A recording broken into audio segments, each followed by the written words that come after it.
Jadi ibaratnya Sumini ini dicekik menggunakan kabel mikrofon.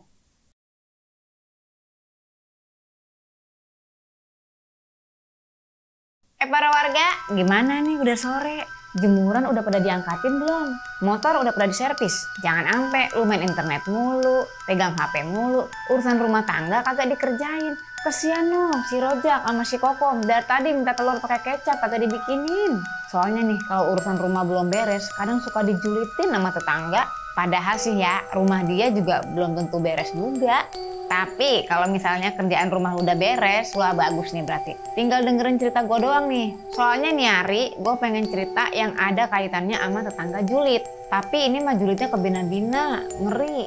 Jangan sampai nih ya gara-gara kita julid, nih lisan kita jadi kagak kejaga. Berabe. Nyok, kita langsung mulai ceritanya. Ini kejadian asalnya dari Kelurahan Kelapa 7, Kota Bumi Selatan, Lampung Utara. Ada seorang bapak-bapak namanya Sadadi Ahmad, umurnya 30 tahun. Dia dan istrinya itu sudah menikah beberapa tahun yang lalu. Tapi setelah menikah beberapa tahun, pasangan ini belum juga dikaruniai anak. Biasa nih kalau misalnya ada orang yang udah nikah tapi belum punya anak, suka ditanya-tanyain kan sama lingkungan sekitar tuh. Nah contoh nanyanya kayak begini nih misalnya nih. Pak, Bu, belum isi juga tuh. Emang nikah udah berapa lama? Jangan lama-lama kalau mau punya anak, apalagi kalau udah umur. Nah, di antara banyaknya orang-orang yang nanyain soal momongan, ada nih seorang tetangga Sadadi yang juga sering menanyakan hal yang sama. Dia tuh seorang emak-emak berusia 55 tahun, namanya Sumini. Jarak rumah Sadadi dan Sumini ini hanya sekitar 50 meter, jadi emang tetangga deket tuh ya. Sumini dalam keseharian bertetangga udah kerap kali bertanya soal momongan ke Sadadi dan juga istrinya. Ya awalnya mungkin masih bisa dimaklumin ya sama Sadadi dan bininya gitu kan. Tapi lama-lama ya orang gerah juga kalau ditanya berulang kali masalah yang sama. Karena yang tadinya dikira peduli, lama-lama kayak jadi mengarah ke ikut campur urusan rumah tangga orang lain gitu. Dari informasi yang gua rangkum, Sumini ini pernah suatu kali ngomong nih. Kayaknya lu udah lama nikah. Tapi kok belum juga punya anak? Emangnya lu nggak mau punya anak?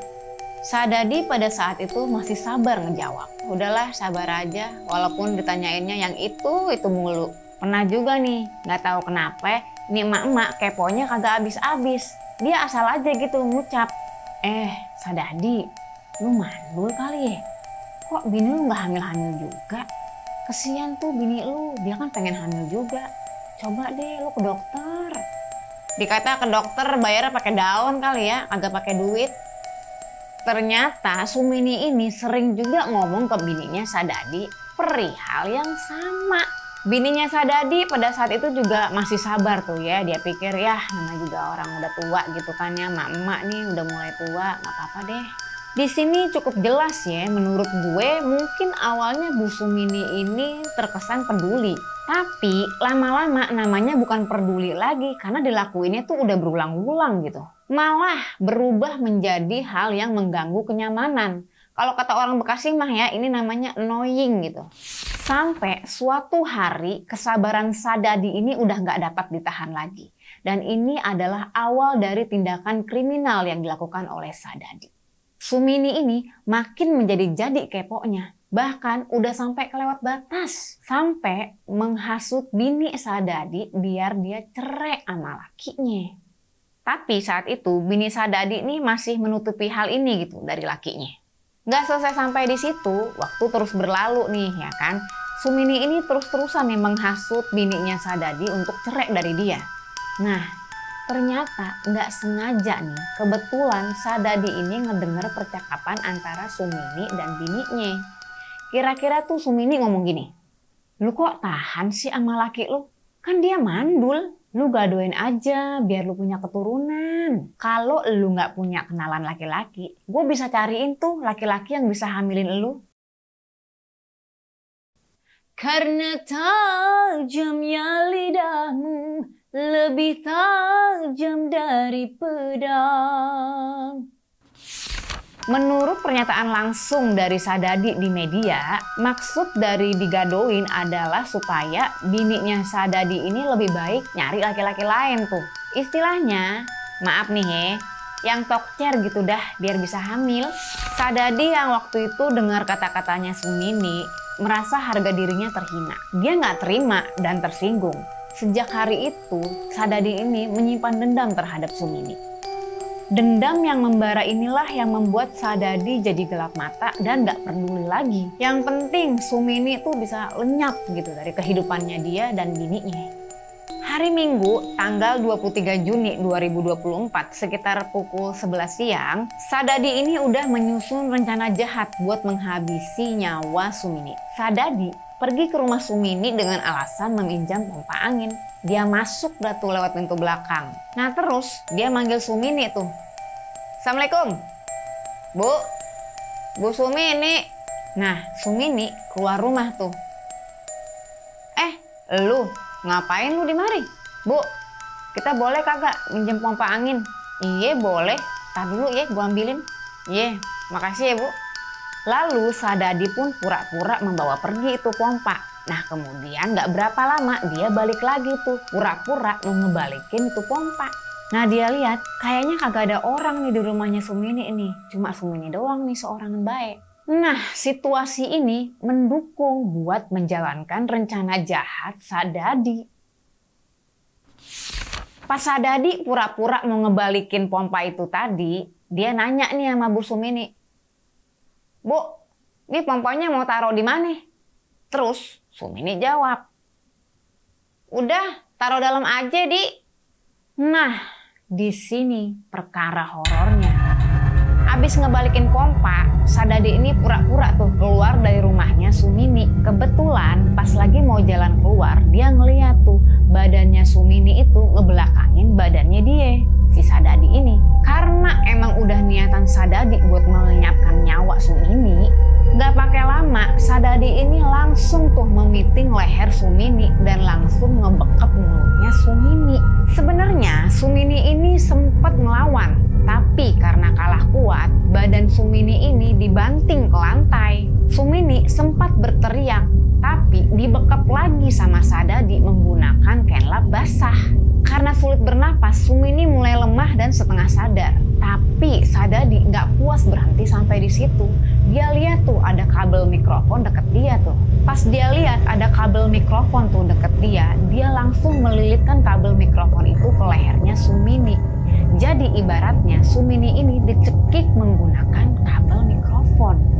Karena cekikan itu akhirnya Sumini menjadi tidak berdaya. Nggak lama kemudian pun dia menghembuskan nafas terakhir di tangan Sadadi. Nah sadar udah berbuat kriminal, Sadadi ini mencari cara tuh untuk ngilangin jejak. Dia mikir nih gimana caranya supaya perbuatannya itu nggak ketahuan sama pihak berwajib. Lalu dia merekayasa situasi yang rencananya untuk mengelabui polisi. Dia bikin nih seakan-akan rumahnya Sumini ini kayak baru aja kerampokan gitu. Dibikin berantakan ya kan tuh rumah. Pokoknya gimana caranya supaya orang-orang tuh percaya kalau Sumini ini baru aja kerampokan. Biar makin ketara kerampokan, Sadadi ini ngambil duitnya Sumini yang ada di rumahnya. Sekalian sama perhiasan-perhiasannya juga. Terus duit yang dia udah ambil dibuang tuh di belakang rumahnya Sumini. Biar kesannya kayak ada rampok kececer gitu duitnya. Setelah Sadadi menghilangkan nyawa Sumini dan menjalankan skenario-nya, dia still yakin tuh dia udah main rapih. Nah abis itu dia balik ke rumahnya. Ini ngomong-ngomong, lu ngerti kagak still yakin artinya apaan? Menjelang siang, lakinya Sumini pulang ke rumah tuh abis kerja. Sumini dipanggilin dari luar rumah tapi kagak nyaut-nyaut. Lakinya bingung, kok dipanggilin kagak kelihatan. Nah, dia penasaran, langsung aja tuh lakinya masuk ke dalam rumah. Dicariin deh tuh bininya di dalam rumah. Pas masuk dapur, dia kaget sejadi-jadinya. Sumini, bininya, ditemukan sudah tidak bernyawa dengan kondisi kabel mikrofon terlilit di lehernya. Kondisi kamarnya juga udah berantakan gitu, kayak yang udah gue ceritain sebelumnya. Dia teriak-teriak tuh minta pertolongan sama tetangga sekitar. Gak lama tetangga sekitarnya pun segera menghubungi polisi setempat dan juga rumah sakit. Dengan melihat kondisi Sumini dan juga rumahnya yang berantakan, para warga ini tuh menduga kalau Sumini ini meregang nyawa di tangan perampok yang datang ke rumahnya. Setelah mendapatkan laporan dari para warga, polisi pun segera datang untuk mengolah TKP. Nah ini nih yang rada edan nih. Si Sadadi datang juga tuh ke TKP. Berpura-pura tuh dia seakan dia emang mau bantu penyelidikan polisi biar dia kagak dicurigain. Setelah itu pihak rumah sakit datang untuk membawa jenazahnya Sumini agar bisa diotopsi. Otopsi dilakukan di RSUHM Riyacudu, Kota Bumi. Nah hasil otopsi udah keluar nih dari rumah sakit. Dan ditemukan fakta bahwa Sumini ini memang dijerat di bagian leher dengan menggunakan kabel mikrofon yang membuat dia kesulitan bernafas dan akhirnya kehilangan nyawa.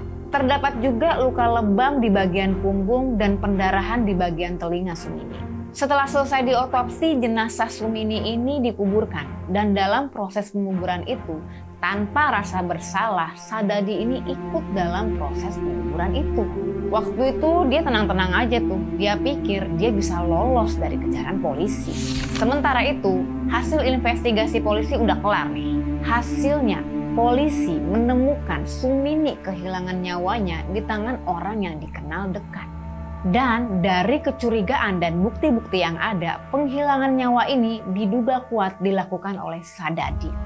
Setelah mengumpulkan identitas Sadadi, polisi segera mendatangi rumah Sadadi. Nah, tapi Sadadi udah raib tuh, dia kabur dari kejaran polisi. Tapi polisi kagak kalah sigap nih mencari keberadaan si Sadadi. Dan hasilnya nggak pakai nunggu lama, kurang dari 24 jam pada tanggal 24 Juni 2024 pada jam 11 malam, Sadadi berhasil diringkus oleh polisi. Nah, polisi mulai melakukan interogasi dan mengajukan pertanyaan kepada Sadadi. Kenapa dia bisa tega menghilangkan nyawa Sumini? Si Sadadi jujur ngejawab. Dia melakukan aksi tersebut karena merasa tersinggung dengan perkataan Sumini. Dia menganggap Sumini ini terlalu sering mencampuri urusan rumah tangga pribadinya. Terutama nih soal pertanyaan kapan punya anak. Yang intinya, perkataan-perkataan Sumini kepada Sadadi dan bininya ini dinilai udah kelewatan gitu. Bahkan sudah dianggap terlalu kasar sehingga memancing amarah. Pihak kepolisian mengatakan bahwa Sadadi ini dijerat dengan pasal 365 ayat 3 KUHP tentang pencurian dan kekerasan atau pasal 340 KUHP tentang pembunuhan berencana sehingga Sadadi terancam dipenjara seumur hidup. Abis baca berita ini ya, gue juga terpancing nih buat beropini. Ini gue disclaimer dulu, di sini gue sama sekali tidak mendukung segala bentuk kriminalitas dan gue sama sekali tidak membenarkan perbuatan keji Sadadi ini karena dia juga sudah menanggung akibat dari perbuatannya. Apa yang dilakukan sama si Sadadi ini adalah memang perbuatan yang sungguh keji nih ya. Tapi dari sini kita bisa belajar bahwa kadang diri kita sendiri nih yang membawa kita ke dalam sebuah masalah yang besar, bahkan sampai kehilangan nyawa. Contohnya ya si Sumini ini, berkali-kali dia ngomong hal yang sama nih ke keluarganya Sadadi, sampai Sadadi ini juga kehilangan kesabaran.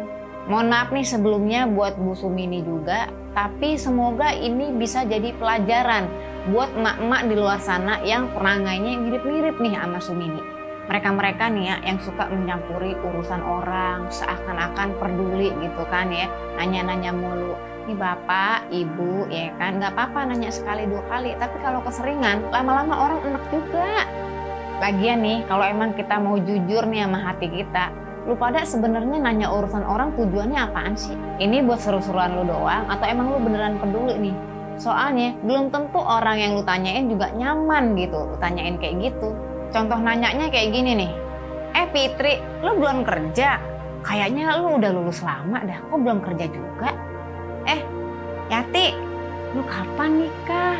Kalau kelamaan nikah jadi perawan tua, lu kagak ada yang mau ntar. Nah khususnya dari kasus ini dimana terkait sama momongan, gue berharap semoga kita bisa lebih memahami posisi orang lain gitu. Sebenarnya ada beberapa hal nih kenapa orang belum punya momongan. Di kasus ini sendiri belum jelas nih kenapa Sadadi belum juga punya momongan, entah emang belum dikaruniai atau emang dia nggak pengen punya anak. Ini menurut pendapat pribadi gue aja nih ya, kenapa orang belum atau nggak mau punya anak. Pertama, emang belum dikasih keturunan sama Yang Maha Kuasa. Nah, lu mungkin kagak tahu tuh ya kan kalau ini pasangan berdoa tiap hari, sujud tiap hari biar dikasih anak. Belum lagi ada usaha-usaha lain nih biar dapat keturunan. Misalnya usaha melalui bayi tabung, berusaha lewat pengobatan alternatif. Malah bukan nggak mungkin nih, ada juga yang berusaha lewat adopsi. Misalnya nih, maaf, usaha-usaha lain tuh dinilai belum juga berhasil. Nah kita mah ya sebagai orang luar nih cukup nih nanya sekali dua kali aja gitu kan. Kagak perlu berkali-kali. Kalau nanya mulu lu bukannya peduli, itu mah namanya julid. Pedih tahu udah banyak usaha tapi masih dijulitin. Yang kedua, mungkin emang mereka nggak mau punya anak aja gitu.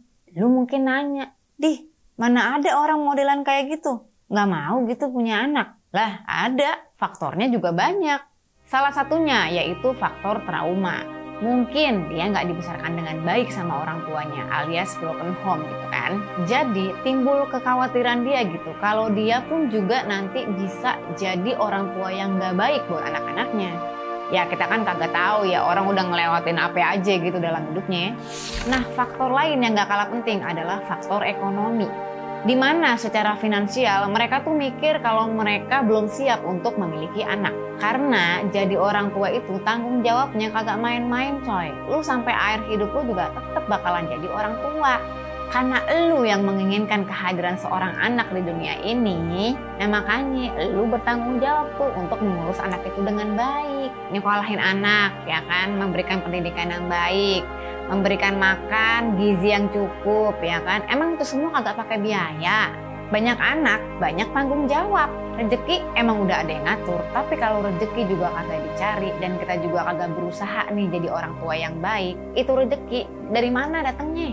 Lagian lu nyuruh-nyuruh orang punya anak, emang ntar yang bayar biaya persalinan tuh anak lu, yang bayar sekolahnya emang lu. Nah satu lagi ada orang yang belum mau punya anak karena dia masih jadi tulang punggung keluarganya. Dari emaknya, bapaknya, adeknya, kakaknya, ponakannya, semuanya dia yang nanggung. Kalau bahasa Bekasinya nih ya, sandwich generation. Nah yang terakhir ada namanya faktor fisik atau faktor kesehatan. Ya emang gak siap aja gitu jadi orang tua secara fisik dan emosional. Punya anak kan gak sekedar nunggu ada yang ngerawat lo di masa tua, ya kan? Apapun alasan orang belum punya anak, coba deh kita hargai setiap hak dan keputusan orang itu. Hargai pilihan hidup orang lain juga. Karena pilihan hidup, kebahagiaan, standar hidup orang itu beda-beda semuanya, gak ada yang sama. Jadi jangan lu sama-samain sama pandangan kehidupan lu. Akhir kata, intinya jangan coba membereskan rumah orang lain kalau rumah kita sendiri juga masih berantakan.